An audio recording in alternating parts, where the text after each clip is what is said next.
धर्मशास्त्र में एक चीज साफ साफ लिखी हुई है कि महाशिवरात्रि जो होती है वो गंगा जल की बूंद के समान पवित्र मानी गई है, शुभकारी मानी गई है। और हमारे हिंदू धर्म में परंपराओं में शिवरात्रि का बहुत ही महत्व होता है और ये पर्व फागुन मास की कृष्ण पक्ष की चतुर्थी तिथि को मनाया जाता है।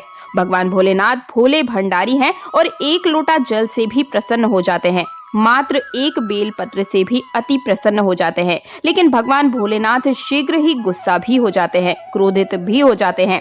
यहाँ भगवान भोलेनाथ को कुछ चीजें प्रिय है और वहीं कुछ चीजें बहुत अप्रिय है। कुछ चीजें ऐसी है जिनका भगवान भोलेनाथ की पूजा में अगर इस्तेमाल ना किया जाए तो भोले बाबा का पूजन अधूरा माना जाता है। और वहीं कुछ ऐसी चीजें भी होती है जो अगर अनजाने में भी आप भगवान भोलेनाथ को अर्पित कर देते हैं तो उससे भगवान भोलेनाथ क्रोधित हो जाते हैं। इसलिए भगवान भोलेनाथ की पूजा करते समय कुछ विशेष बातों का ध्यान रखना चाहिए और आज मैं आप सभी को अपने वीडियो में यही बातें बताने जा रही हूँ। बहुत ध्यान से सुनिएगा। महाशिवरात्रि के पावन पर्व पर क्या करें और क्या ना करें, कौन सी ऐसी वस्तुएं हैं जो भगवान भोलेनाथ को बहुत प्रिय है और कौन सी वस्तुएं हैं जो भगवान भोलेनाथ को बिल्कुल प्रिय नहीं है, कौन सी वस्तुएं हैं जो भगवान भोलेनाथ को भूल से भी अर्पित नहीं करना चाहिए। लेकिन उससे पहले आपसे एक विनती, एक निवेदन, अगर आपने अभी तक भी हमारे चैनल को सब्सक्राइब नहीं किया है तो सब्सक्राइब करके पास वाला बेल आइकन प्रेस करके कॉमेंट बॉक्स में हर हर महादेव जरूर लिख दीजिएगा, ओम नमः शिवाय जरूर लिख दीजिएगा। और आप सभी को महाशिवरात्रि की हार्दिक शुभकामनाएं। तो सबसे पहले जान लीजिए कि महाशिवरात्रि के पावन पर्व पर हमें क्या करना चाहिए जिससे भगवान भोलेनाथ और मां पार्वती दोनों का आशीर्वाद आपको प्राप्त हो सके। महाशिवरात्रि के दिन भगवान भोलेनाथ की पूजा सफेद या लाल रंग के वस्त्र धारण करके ही करना चाहिए। सफेद और लाल रंग के वस्त्र धारण कर भगवान भोलेनाथ का पूजन करना बहुत शुभ माना जाता है। यदि संभव हो सके तो इस दिन बिना सिले हुए वस्त्र पहनना बहुत शुभ होता है। महाशिवरात्रि के पावन पर्व पर भगवान भोलेनाथ के शिवलिंग का पूजन हमें अवश्य करना चाहिए। शास्त्रों के अनुसार महाशिवरात्रि के दिन ही भगवान भोलेनाथ के शिवलिंग के रूप में प्रकट हुए थे, इसलिए इस दिन शिवलिंग का पूजन करना सबसे ज्यादा श्रेष्ठ माना जाता है। शिवलिंग का पूजन करने से भगवान भोलेनाथ और मां पार्वती की असीम कृपा आपको प्राप्त हो सकती है। वैसे तो महाशिवरात्रि पर भगवान भोलेनाथ का पूजन रात्रि के चारों पहर किया जाता है, लेकिन भगवान भोलेनाथ का पूजन प्रदोष काल में अवश्य करना चाहिए, क्योंकि प्रदोष काल स्वयं भगवान भोलेनाथ का ही काल होता है। और मान्यताओं के अनुसार प्रदोष काल के समय भगवान भोलेनाथ शिवलिंग के अंदर ही विराजमान रहते हैं। इसलिए महाशिवरात्रि के पावन पर्व पर भगवान शिव का पूजन अवश्य कीजिएगा। और अब जानते हैं कि साल 2024 में पूजा का शुभ मुहूर्त क्या है। देखिए, फागुन मास की कृष्ण पक्ष की जो चतुर्थी तिथि है उसका प्रारंभ 8 मार्च 2024 को रात्रि 9:57 पर शुरू होगा और फागुन मास की कृष्ण पक्ष की चतुर्थी तिथि का समापन 9 मार्च 2024 को शाम 6:17 पर होगा। महाशिवरात्रि 2024 व्रत की जो तिथि है वो 8 मार्च 2024 महाशिवरात्रि पूजा के लिए पहला जो शुभ मुहूर्त है वो 8 मार्च को सुबह में 5:01 से सुबह 5:50 तक रहेगा। महाशिवरात्रि पूजा के लिए दूसरा शुभ मुहूर्त 8 मार्च 2024 को शाम 6:25 से रात 9:28 तक होगा।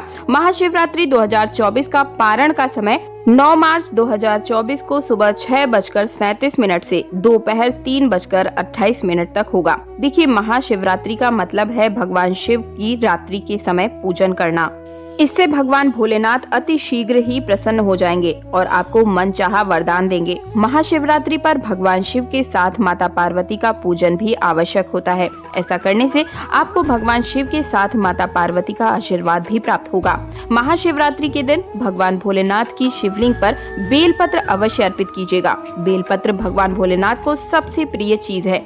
बेलपत्र के बिना भगवान भोलेनाथ का पूजन अधूरा माना जाता है। एक ही डंडी में 3 पत्ते जुड़े हों और खंडित ना हो ऐसा बेलपत्र ही शिवलिंग पर अर्पित करें और चंदन से उसके ऊपर ओम नमः शिवाय लिखकर ही अर्पित करें। ऐसा करने से भगवान भोलेनाथ की कृपा आपको प्राप्त होती है। और महाशिवरात्रि के पूजन में अक्षत का प्रयोग अवश्य कीजिएगा, ये भी भगवान भोलेनाथ को अति प्रिय है। इस दिन रात्रि में भगवान शिव का जागरण अवश्य करना चाहिए, जिससे आपको महाशिवरात्रि का पूर्ण फल प्राप्त हो सके। महाशिवरात्रि के दिन भगवान शिव की पूजा करने से पहले आपको भगवान गणेश की पूजा करनी चाहिए। कार्तिकेय, नंदी और महापार्वती की पूजन भी अवश्य करना चाहिए, यानी कि पूरे शिव परिवार का पूजन इस दिन करना सबसे ज्यादा फलदायी होता है। इस दिन बैल को अवश्य ही चारा खिलाना चाहिए, क्योंकि बैल को नंदी जी का रूप माना जाता है। और आइए अब जानते हैं कि इस दिन आपको क्या नहीं करना चाहिए। तो महाशिवरात्रि के दिन देर तक नहीं सोना चाहिए। सुबह सूर्य उदय से पहले ही उठकर स्नान कर लेना चाहिए, और ऐसा करने के लिए काफी शुभ माना गया है। इस दिन भूल कर भी काले रंग के वस्त्र धारण ना करें, क्योंकि काले रंग को वस्त्र धारण करना इस दिन अशुभ माना गया है। महाशिवरात्रि के दिन शिवलिंग पर चढ़ाई गई चीजों को बिल्कुल भी धारण ना करें। शिवलिंग पर चढ़ाई गई चीजों को ग्रहण ना करें, ये भी अशुभ माना जाता है।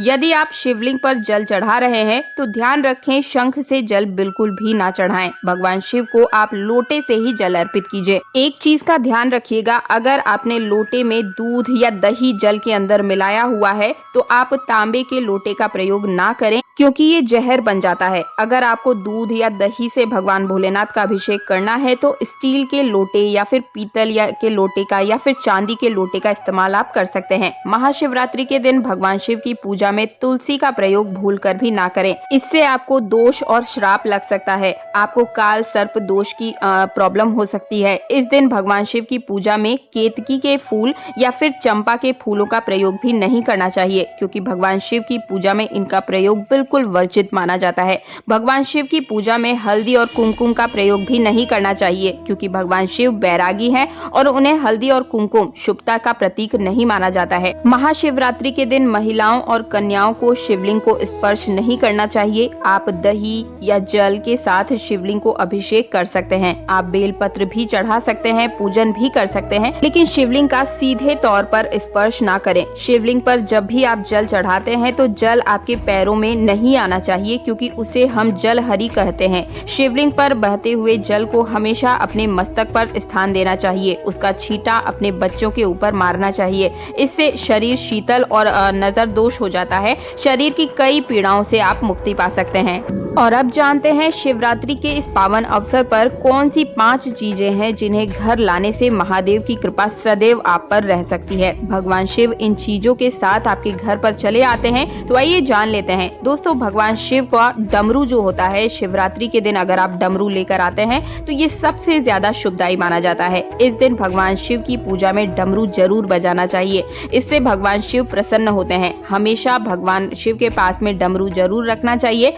अगर आपके घर में शिव परिवार की कोई तस्वीर या मूर्ति नहीं है तो इस खास मौके पर यानी महाशिवरात्रि के दिन शिव परिवार को घर में जरूर लाएं। इसके साथ ही भगवान शिव की कृपा सदैव आपके परिवार पर बनी रहे। तो दोस्तों, महाशिवरात्रि के दिन रुद्राक्ष अवश्य आपको घर में लेकर आना चाहिए, और पुराणों के अनुसार एक मुखी रुद्राक्ष साक्षात भगवान शिव का स्वरूप माना गया है।